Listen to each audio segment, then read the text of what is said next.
Hello everyone, good morning. So 6 of October, Sunday का दिन and welcome to the another episode of market क्या लगता है। ये वीक में आप सभी को पता है that market has corrected, but क्यों, क्या रीजन था? Well, there is a old age saying which is when it rains it pours. मतलब क्या है? जब एक खराब न्यूज आती है तो एक नहीं बहुत सारी आ जाती है। यस, ये वीक में तीन चीजें थी जो कि नेगेटिव थी इंडियन मार्केट्स के लिए, जिसकी वजह से मार्केट में करेक्शन हुआ था अच्छा खासा। कितना करेक्शन हुआ? Nifty corrected by 4.5%। Yes, 4.5% almost correction हुआ, बट क्यों?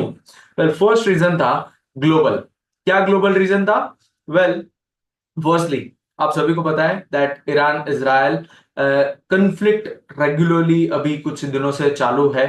Iran has fired more than 180 missiles over Israel, correct? And Israel has committed और said that they are going to retaliate on this, they are going to answer on this. तो उसकी वजह से continuous problems है, but उससे India को क्या फर्क पड़ता है? वॉर तो ईरान और इजराइल के बीच में है ना। Well, let me share this two countries, उसमें से Iran which is supplying nearly one third of the world's crude oil supply, right? So जब कोई कंट्री क्रूड ऑयल का इतना बड़ा सप्लाई करता है एंड वो कंट्री अगर वॉर में एंटर होता है, तो ऑफ कोर्स उसकी वजह से क्रूड ऑयल के प्राइस इंपैक्ट होना चाहिए। एंड क्रूड ऑयल के प्राइस इंपैक्ट हुए।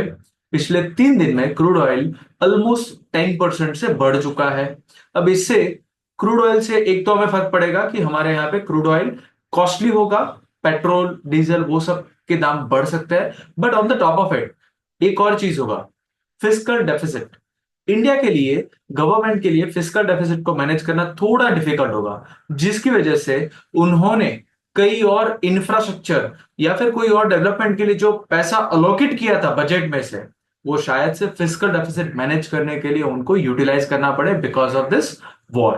तो फर्स्ट, पब्लिक इंफ्रास्ट्रक्चर पेंडिंग की वजह से स्पेंडिंग के रिलेटेड कुछ इश्यूज हो सकते हैं, जिसकी वजह से प्रॉब्लम हो सकता है इंडिया के लिए।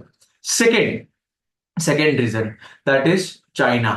Well, China has announced a stimulus. अब चाइना ने स्टिमुलस अनाउंस किया तो उससे हमें क्या फर्क पड़ता है? Simple, Chinese government is going to announce stimulus for their own economy.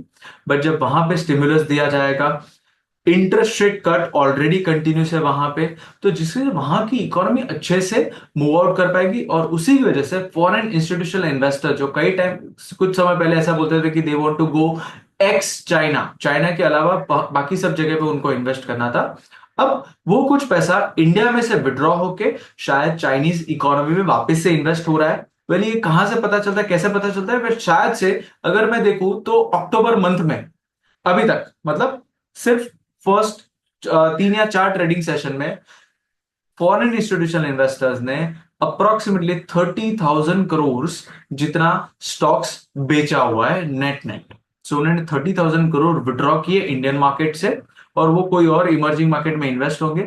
उसके लिए बेस्ट अपॉर्चुनिटी अभी के लिए ग्लोबली दिख रहा है, दैट इज चाइना, जहां पे स्टिमुलस आने वाला इकोनॉमी रिवाइव हो सकती है।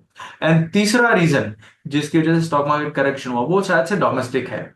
हमारे सेबी जो रेगुलेटर है, उन्होंने अनाउंस किया दैट डेरिवेटिव्स के कॉन्ट्रैक्ट साइज जो कि 5 लाख तक के करने थे, उसको लिमिट बढ़ाकर अब धीरे धीरे 5 लाख से 15 लाख तक मिनिमम करने पड़ेंगे।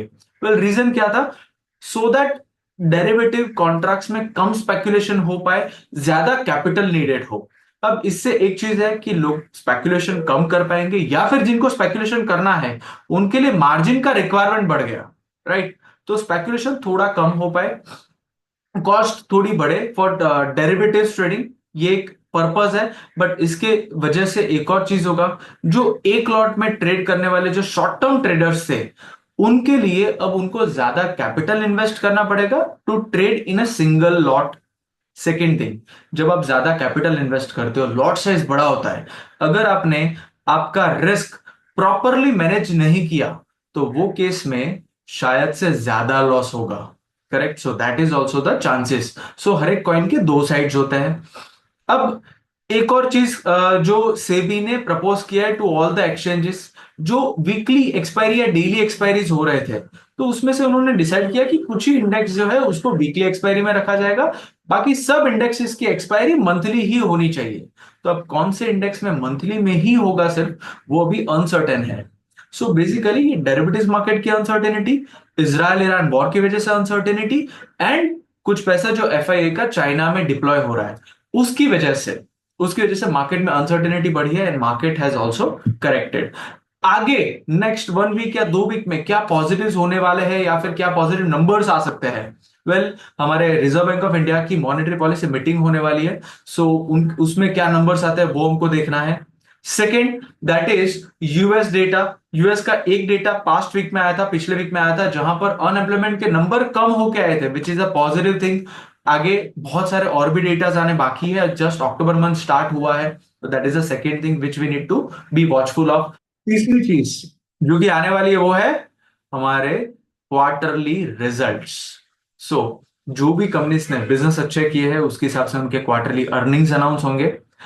आपके लिए एज ए इन्वेस्टर क्या चीज इंपॉर्टेंट होता है? जब ये अनसर्टेनिटी का माहौल होता है तब बहुत सारे स्टॉक्स आपको डिस्काउंटेड वैल्यूज पे मिलेंगे, जहां पे सेल ऑफ होता है, करेक्शन होता है। ऐसे स्टॉक्स को शायद आप देख सकते हैं जहां पे business is good, earnings are good, but available at a discounted value.